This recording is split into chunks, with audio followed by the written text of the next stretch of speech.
ओम शांति। ओम शांति। ओम शांति। आज 15 अप्रैल 2025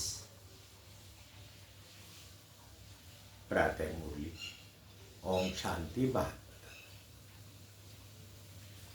आज सुनते हैं बाप दादा के महावाक्य। मीठे बच्चे, बाप तुम रूहों को, मीठे बच्चे, बाप तुम रूहों से रूह रिहान करते हैं। तुम आए हो बाप के पास 21 जन्मों के लिए अपनी लाइफ इंश्योर करने। तुम्हारी लाइफ ऐसी इंश्योर होती है जो तुम अमर बन जाते हो। प्रश्न है, मनुष्य भी अपनी लाइफ इंश्योर कराते और तुम बच्चे भी कराते हो, दोनों में अंतर क्या है?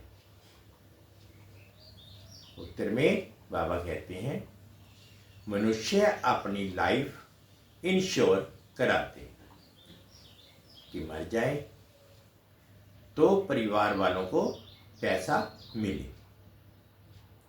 तुम बच्चे इंश्योर करते हो कि 21 जन्म हम मरे ही नहीं, अमर बन जाए।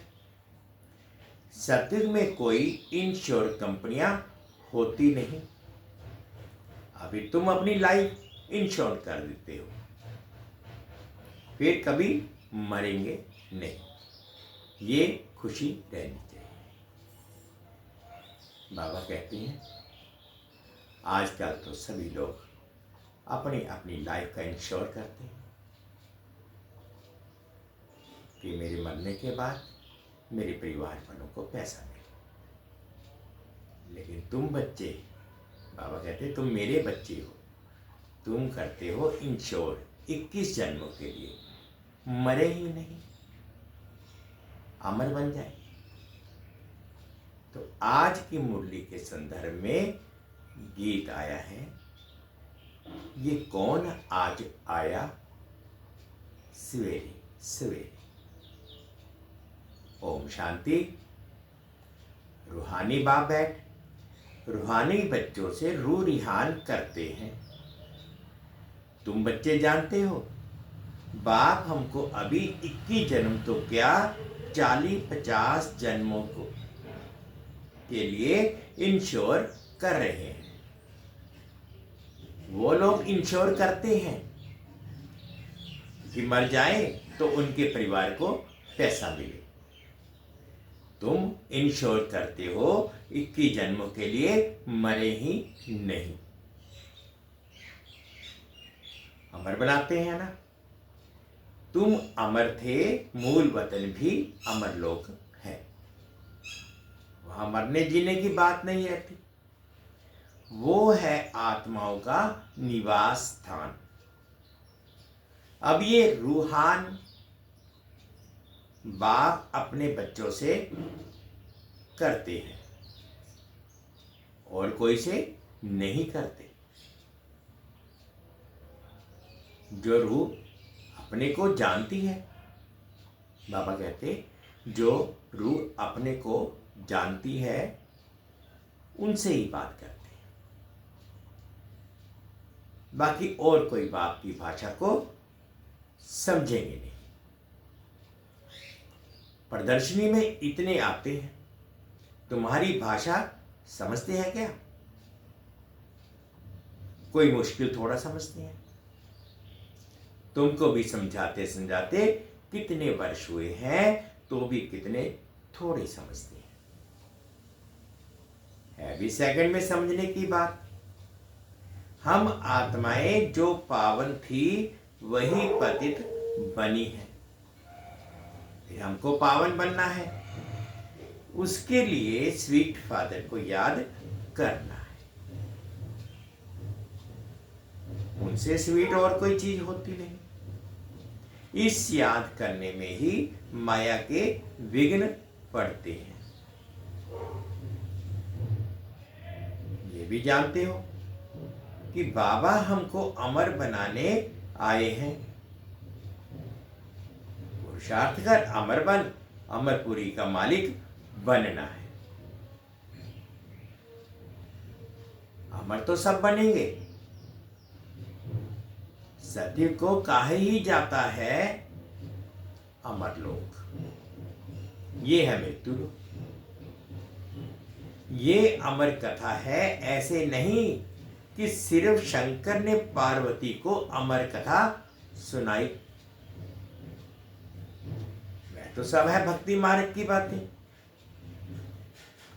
तुम बच्चे सिर्फ मुझ एक से ही सुनो, मामेकम याद करो। याद मैं ही दे सकता हूं। ड्रामा प्ले अनुसार सारी दुनिया तमो प्रधान बनी है। अमरपुरी में राज्य करना है, उसको ही अमर पद कहा जाता है। वहां इंश्योर कंपनियां आदि होती नहीं। अभी तुम्हारी लाइफ इंश्योर कर रहे हैं। तुम कभी मरेंगे नहीं, ये बुद्धि में खुशी रहनी चाहिए। हम अमरपुरी के मालिक बनते हैं तो अमरपुरी को याद करना पड़े। वाया मूल वतन ही जाना होता है। ये भी मन मनाभव हो जाता है। मूल वतन है मन मनाभव, अमरपुरी है मध्य जीवा। सॉरी, मूल वतन है मन मनाभव, अमरपुरी है मध्य जीवा। हर एक बात में दो अक्षर हो जाते हैं। तुमको कितने प्रकार से अर्थ समझाते हैं। तो बुद्धि में बैठे सबसे जास्ती मेहनत है ही इसमें कि अपने को आत्मा निश्चय करना है। हम आप आत्मा ने ये जन्म लिया है। 84 जन्म में भिन्न भिन्न नाम रूप देश काल फिरते आए हैं। सतयुग में इतने जन्म, त्रेता में इतने जन्म, द्वापर में इतने जन्म, कलयुग में इतने जन्म। ये भी बहुत बच्चे भूल जाते हैं। मुख्य बात है अपने को आत्मा समझ स्वीट बाप को याद करना। उठते बैठते ये बुद्धि में रहने से खुशी रहेगी। फिर से बाबा आया हुआ है, जिसको हम आधा कल्प याद करते थे कि आओ आकर पावन बनाओ। पावन रहते हैं मूल वतन में और अमरपुरी में, अमरपुरी सतयुग में। भक्ति मनुष्य पुरुषार्थ करते हैं मुक्ति में व कृष्णपुरी में जाने के लिए। मुक्ति कहो अथवा निर्वाण धाम कहो, वानप्रस्थ अक्षर करेक्ट है। वानप्रस्थी तो शहर में ही रहते हैं।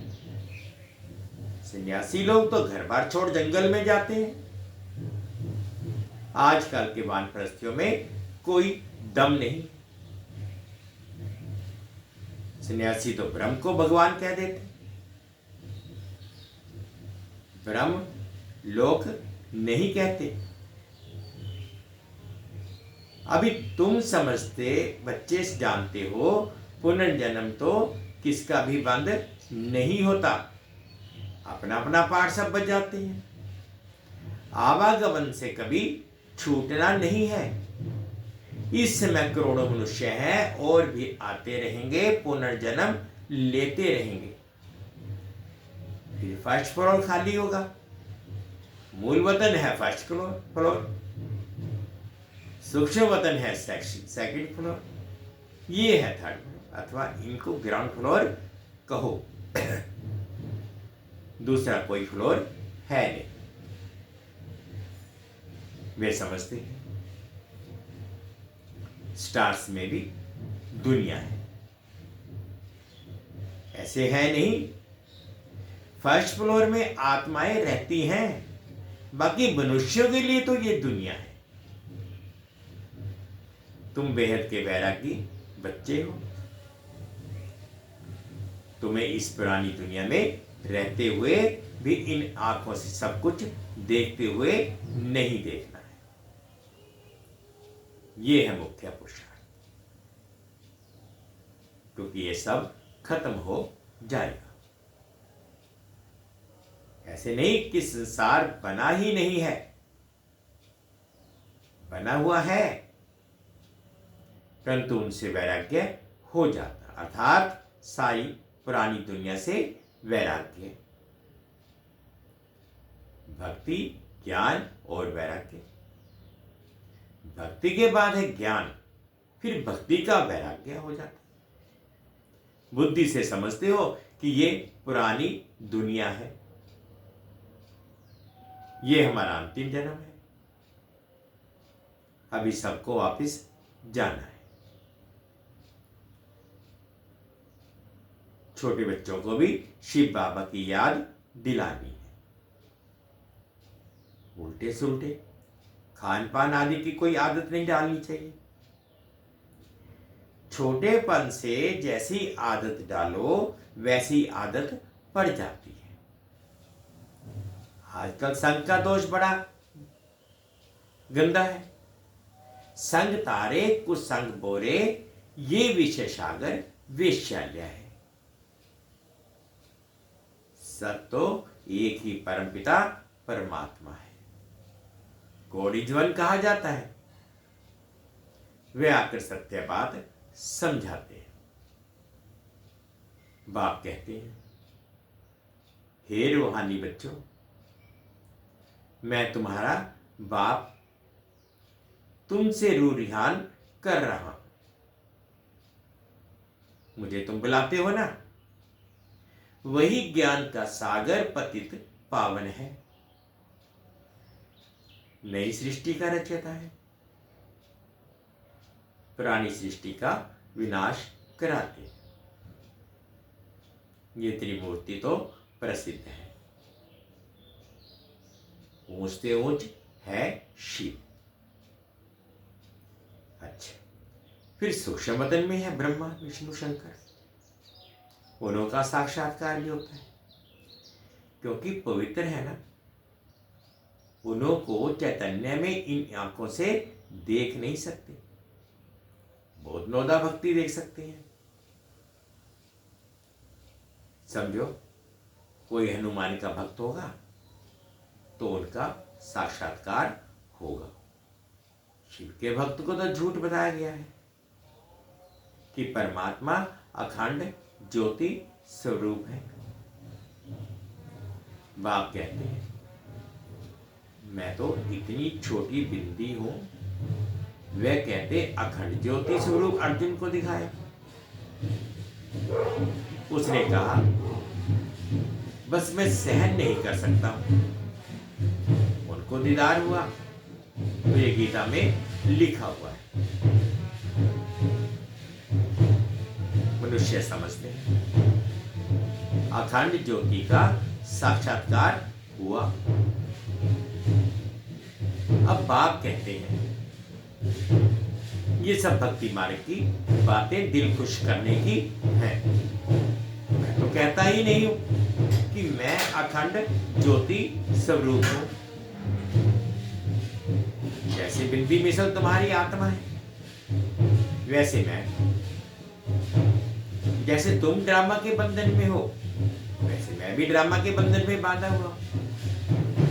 सब आत्माओं को अपना अपना पाठ मिला हुआ है। पुनर्जन्म तो सबको लेना ही है, नंबरवार सबको आना ही है। पहले नंबर वाला फिर नीचे जाता है। कितनी बातें बाप समझाते हैं।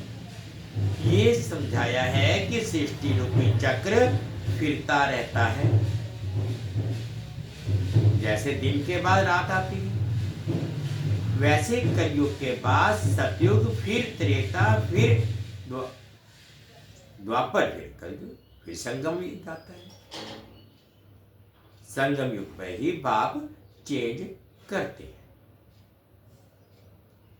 जो सतो प्रधान थे अब वही तमो प्रधान बने, वही फिर सतो प्रधान बनेंगे। बुलाते भी हैं, हे पतित पावन आओ।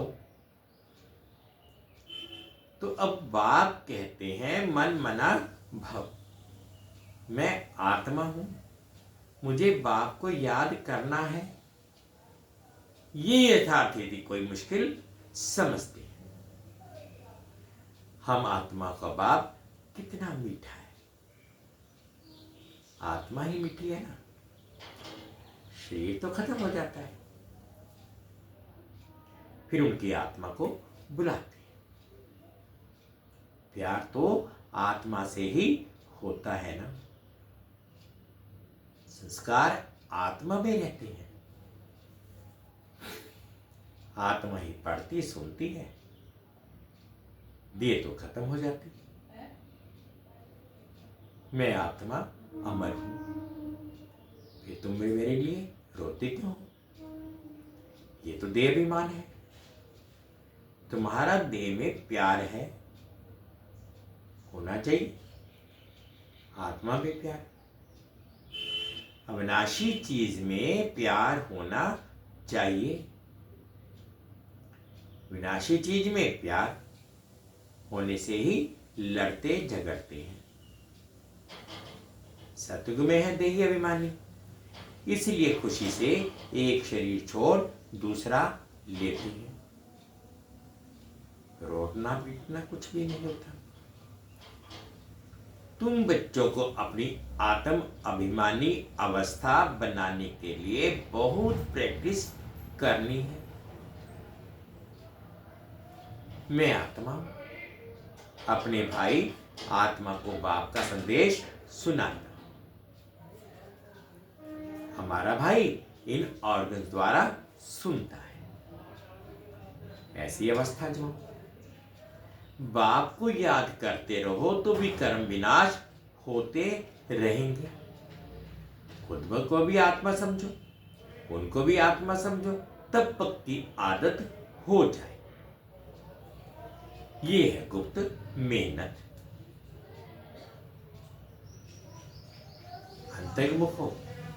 अंतर्मुख हो, इस अवस्था को पक्का करना है।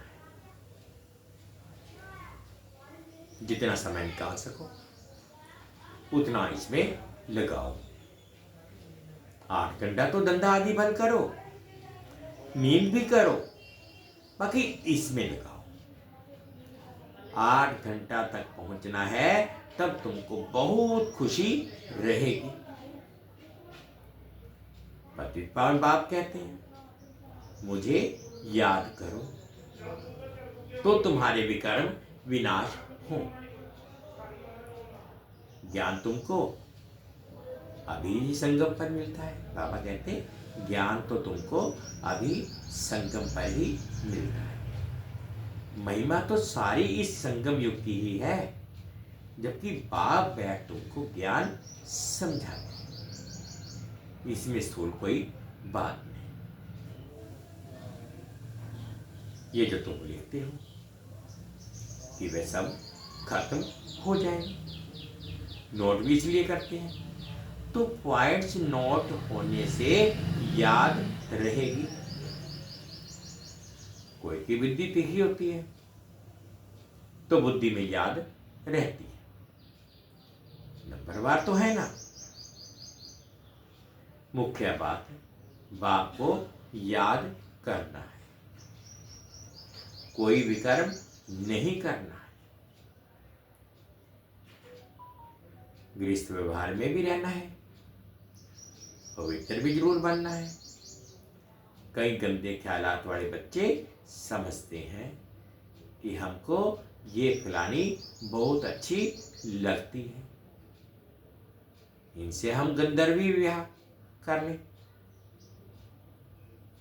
परंतु ये गंधर्वी विवाह तो तब कराते हैं जबकि मित्र संबंधी आदि बहुत तंग करते हैं, तो उनको बचाने के लिए।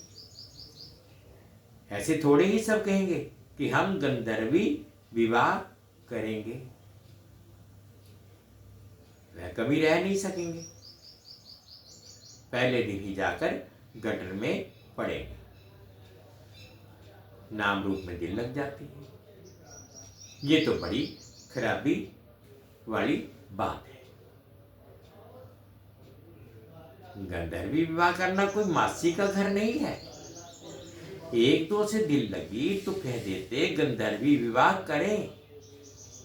इसमें संबंधियों को बड़ा खबरदार रहना चाहिए, समझना चाहिए ये बच्चे काम के नहीं, जिससे दिल लगी है उससे हटा देना चाहिए, नहीं तो बातें करते रहेंगे। इस समय में बड़ी खबरदारी रखनी होती है। आगे चल बड़े कायदेशीर सभा लगेगी, ऐसे ऐसे ख्यालात वाले को आने नहीं देंगे। और जो बच्चे रूहानी सर्विस पर तत्पर रहेंगे, जो योग में रहकर सर्विस करते रहेंगे, वही सतयुगी राजधानी स्थापन करने में मददगार बनते हैं। बाबा कहते सर्विसेबल बच्चों को बाप का डायरेक्शन है, आराम हराम है। जो बहुत सर्विस करते हैं वह जरूर राजा रानी बनेंगे, और जो मेहनत करते हैं, आप सम्मान बनाते हैं, उनमें भी ताकत भी रहती है। स्थापना तो ड्रामानुसार होनी ही है। अच्छी रीति सब पॉइंट्स धारण कर फिर सर्विस में लग जाना चाहिए। हराम भी हराम है, सर्विस ही सर्विस, तब उच्च पद पाएंगे। बादल आए और रिफ्रेश होकर गए सर्विस पर, सर्विस तो तुम्हारी बहुत निकलेगी, किस्म किस्म के चित्र निकलेंगे जो मनुष्य झट समझ जाए।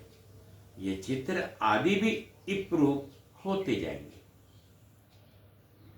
इसमें भी जो हमारे ब्राह्मण कुल के होंगे वह अच्छी रीति समझेंगे। बाबा कहते हैं समझाने वाले भी अच्छे हैं तो कुछ समझेंगे। जो अच्छी रीति धारण करते हैं, बाप को याद करते हैं, उनके चेहरे से ही मालूम पड़ जाता है बाबा हम तो आपसे पूरा भरोसा लेंगे। तो उनके अंदर खुशी के ढोल बजते रहेंगे। सर्विस का बहुत शौक होगा, रिफ्रेश हुए और ये भागे। सर्विस के लिए हर एक सेंटर से बहुत तैयार होने चाहिए। तुम्हारी सर्विस तो बहुत फैलती जाएगी, तुम्हारे साथ मिलते जाएंगे। आखिर एक दिन सन्यासी भी आएंगे। अभी तो उन्हों की राज आई है, उन्हों के पैरों पर पड़ते हैं, पूछते हैं। बाप कहते हैं ये भूत पूजा है, मेरे तो पैर है नहीं। बाबा कहते कि मेरे तो पैर है नहीं, ये तो जो ब्राह्मणों के पैर पूजते हैं ये तो भूत पूजा है।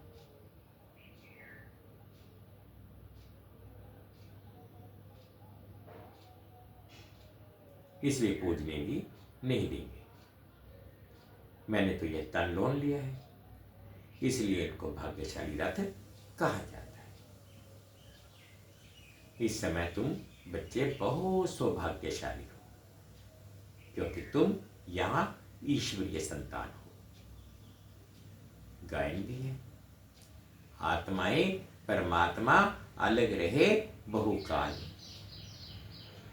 तो जो बहुत काल से अलग रहे हैं वही आते हैं, वही आकर पढ़ाता हूं।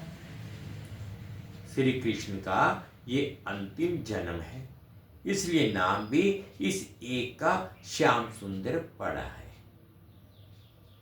शिव का तो किसी को पता नहीं है कि क्या चीज है।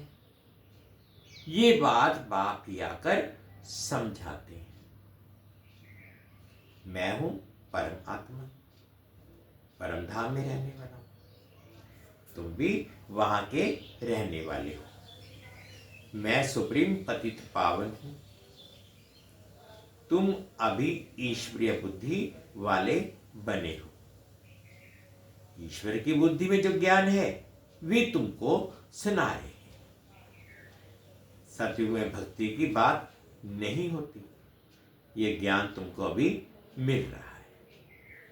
बाबा कहते सतयुग में भक्ति की बात नहीं होती, ये ज्ञान तुमको अभी मिल रहा है इस संगम पुरुषोत्तम युग पर।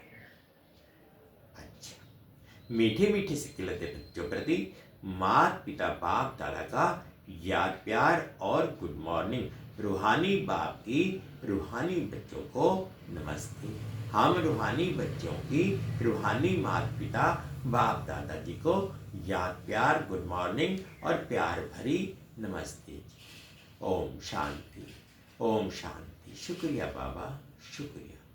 आज धारणा के लिए मुख्य सार में फर्स्ट पॉइंट में बाबा ने कहा कि अंतर्मुखी होकर अपनी अवस्था को जमाना है, अभ्यास करना है। मैं आत्मा हूं, अपने भाई आत्मा को बाप का संदेश देता हूं। ऐसा आत्म अभिमानी बनने की गुप्त मेहनत करनी है। बाबा कहते हैं अंतर्मुखी होकर अपनी अवस्था को जमाना है, अभ्यास करना है कि मैं आत्मा हूं, अपने भाई आत्मा से आत्मा को बाप का संदेश देता हूं। ऐसा आत्म अभिमानी बनने की गुप्त मेहनत करनी है। सेकंड पॉइंट में रूहानी सर्विस का शौक रखना है, आसमान बनाने की मेहनत करनी है। संग का दोष बड़ा गंदा है, उससे अपने को संभालना है। उल्टे खान पान की आदत नहीं डालनी है। रूहानी सर्विस का शौक रखना है, आसमान बनाने की मेहनत करनी है। संग का दोष बड़ा गंदा है, उससे अपने को संभालना है। उल्टे खान पान की आदत नहीं डालनी है। आज बाबा ने मीठा मीठा वरदान दिया, अनुभव करेंगे। विश्व कल्याण के कार्य में सदा बिजी रहने वाले विश्व के आधार मूर्त भव। विश्व कल्याण के कार्य में सदा बिजी रहने वाले विश्व के आधार मूर्त भव। विश्व कल्याणकारी बच्चे स्वप्न में भी फ्री नहीं रह सकते। जो दिन रात सेवा में बिजी रहते हैं उन्हें स्वप्न में भी कई नई नई बातें, सेवा के प्लान व तरीके दिखाई देते हैं। वे सेवा में बिजी होने के कारण अपने पुरुषार्थ के व्यर्थ से और औरों के भी व्यर्थ से बचे रहते हैं। उनके सामने बेहद विश्व की आत्माएं सदा इमर्ज रहती हैं, उन्हें जरा भी अलबेलापन आ नहीं सकता। ऐसे सेवाधारी बच्चों को आधार मूर्त बनने का वरदान प्राप्त हो जाता है। विश्व कल्याणकारी बच्चे स्वप्न में भी फ्री नहीं रह सकते। जो दिन रात सेवा में बिजी रहते हैं उन्हें स्वप्न में भी कई नई नई बातें, सेवा के प्लान व तरीके दिखाई देते हैं। वे सेवा में बिजी होने के कारण अपने पुरुषार्थ के व्यर्थ से और उनके भी व्यर्थ से बचे रहते हैं। उनके सामने बेहद विश्व की आत्माएं सदा इमर्ज रहती हैं, उन्हें जरा भी अलबेलापन आ नहीं सकता। ऐसे सेवाधारी बच्चों को आधार मूर्त बनने का वरदान प्राप्त हो जाता है। स्लोगन है, संगम युग का एक एक सेकंड वर्षों के समान है। इसलिए अलबेलेपन में समय नहीं हुआ। संगम युग का एक एक सेकंड वर्षों के समान है, इसलिए अलबेलेपन में समय नहीं हुआ। आज के अव्यक्तशाली कंबाइंड रूप की स्मृति से सदा विजयी बनो, जिसके साथ स्वयं सर्वशक्तिमान बाप कंबाइंड है। सर्वशक्तियां स्वतः उनके साथ होंगी। जहां सर्वशक्तियां हैं वहां सफलता ना हो, ये असंभव है। कोई अच्छा साथी लौकी में मिल जाता है तो उसको छोड़ नहीं सकती। ये तो अविनाशी साथी है, कभी धोखा देने वाला साथी नहीं, सदा ही साथ निभाने वाला साथी है। तो सदा सदा साथ साथ रहो, जिसके साथ स्वयं सर्वशक्तिमान बाप कंबाइंड है। सर्वशक्तियां स्वतः उनके साथ होंगी।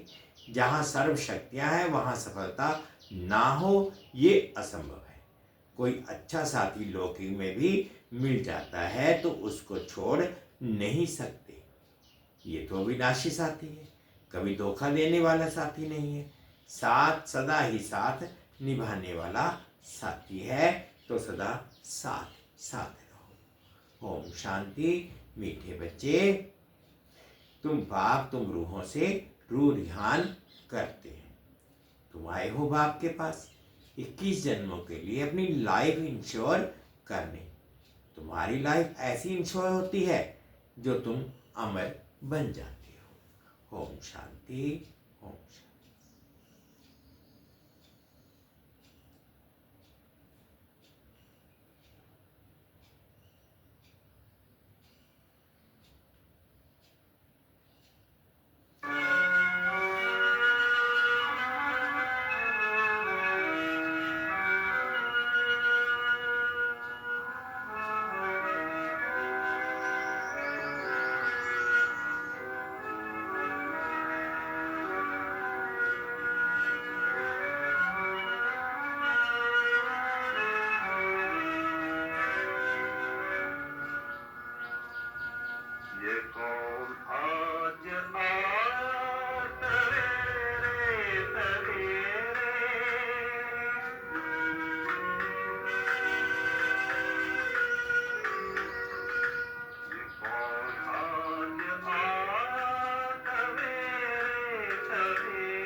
शांति।